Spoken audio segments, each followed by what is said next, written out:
Afternoon po. Fresh. Nakatulog ako ng medyo mahaba kagabi. So, thank you.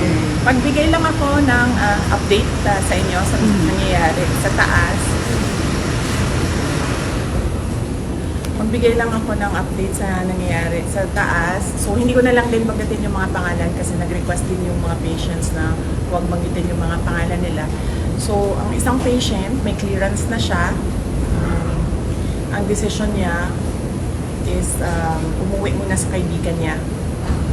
Natatakot siya umuwi sa sarili niyang bahay. So, ang decision niya, pag-discharge niya dito, ay pupunta siya sa kaibigan niya. Doon muna siya titira.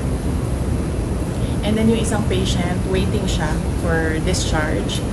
At ang sabi sa kanya ng private doctors niya ay lumipat siya ng hospital. So, yun yung gagawin para sa kanya. Dahil po, bakit po lumipat? Well, hindi niya nasabi sa akin. Ang nasabi lang niya sa akin ay yun yung gusto ng private doctors niya. Na lumipat siya ng another hospital. So, yun din yung gagawin niya kasi right now, yun lang din yung pinagkakatiwalaan niya, yung mga doktor. Tonight po siya lilipat. Nag-aantay siya ng kanyang discharge and clearance. Yung contempt order kay Atty. Zaraika Lopez, dapat kung matatapos yung delay, ano pong balikan? Next time po ba or hindi na nag-lapse na? Malamang siguro wala na yon kasi nag-aantay na lang yung lawyer dito sa taas ng clearance from all the offices concerned. So, likely baka considered as nag-lapse na yon. But ang gusto lang talaga ng lawyer is merong document na nagsasabi na cleared na siya. Ma'am, if we may, maybe get your reaction sa nabanggit po ni President Marcos. Ang sinabi niya, ma'am, kinonfirm niya po yung pumalat na text message na nakalagay na in the larger scheme of things, Sara is an unimportant, so please do not file impeachment complaints. What are your thoughts, ma'am? Pinigil or he stopped in a way? Hindi naman ako mag-comment sa mga remarks ni President Marcos. But sorry, may nakalimutan ako na update sa taas. Gustong ipaabot nung dalawang patients ang pagpapasalamat niya sa inyo, sa media, kasi binantayan niyo daw sila at hindi niyo sila iniwanan. And gusto din nilang magpasalamat sa mga doctors and lahat ng healthcare professionals na tumulong sa kanila. And of course, sa mga lawyers din na nag-assist sa kanila all throughout the crisis. So, isa din yun sa mga message nila galing sa taas. Salamat daw sa inyong lahat. At dahil daw may clearance na, pwede na rin daw, cleared na rin daw kayo from them na umalis or iwanan sila dito. Isa sa kanila lalabas sa pag-play. Sure. Ang isa, nakaalis na. Oo, nakaalis na yung isa. Ang isa na lang yung nag-aantay ng clearance. Possible din po lumabas din. Possible din po ma-discharge. Well, hopeful sila na merong ganon na mangyayari today. Pero I think meron ng assurance ang lawyers na mangyayari yon ang kanyang clearance and discharge today. So, nagpapasalamat. Kaya nagpadala na rin siya ng pagpapasalamat dito sa media, sa inyong lahat, sa pagbabantay, pagtulong at pagprotekta sa kanila. Sorry, NBI investigation, December 11. Pupunta po kayo. I'll have to run my schedule day by day kasi nagbabago siya ngayon araw-araw dahil bigla na lang may nangyayari na mga bagay kaya hindi ko magawa yung schedule ko ng malayo pa. So, we do it day by day sa ngayon, yung schedule. So, hindi ko pa masagot kung pupunta ako sa December 11. Tsaka, ang isang consideration dyan ay sinusunod ko kung ano yung mga sinasabi ng lawyers sa ngayon. So, ano yung sasabihin or ano yung advice ng lawyers, yun yung gagawin ko. How about the Good Government Hearing Committee? Yes, oo. Nag-express kasi yung isang, dalawa, tatlo.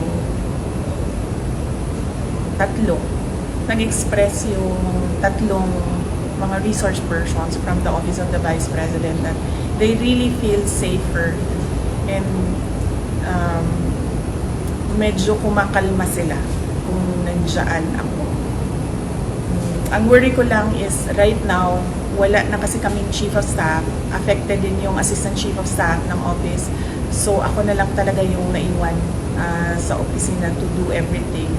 And meron ding mga year-end activities ang office. Meron din kaming mga Thanksgiving activities. Meron kaming budget utilization review dahil merong mga budget na kapag hindi nagamit, naglalapse yan by December 31, as well as yung planning for January 1 kasi bago na yung budget by January 1. And kung nakikita nyo, December na bukas, so we have just 1 month to do all those things. So, yun lang naman yung problem ko. Ma'am, yun ko lang dito kayo ng comment regarding po sa sinabi po ni Congressman Jay Cong Hoon po na kung hindi lang daw po kayo maagang nag-ambisyon na mag-presidente, tahimik daw po ang lahat.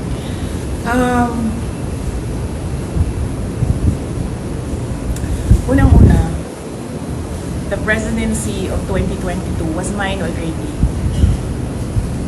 Nanalo na ako sa surveys, lahat ng tao solid na, united na for my candidacy. Pero I gave it away because I felt I had to do some other things other than being President of the Republic of the Philippines. Pangalawa, hindi ako yung nagsabi sa kanila na magbukas sila ng investigation or inquiry in aid of legislation that is more like a political persecution and harassment of OVP personnel. So, wag nila akong i-gaslight into saying na ako ang dahilan ng kaguluhan na ito. Ang kaguluhan na ito ay nagsimula sa sa terrorism nila, sa harassment nila, sa threats nila, sa mga personnel ng Office of the Vice President. Ma'am, clarification lang po, nag-resign na po ba si Attorney Zulay? And when?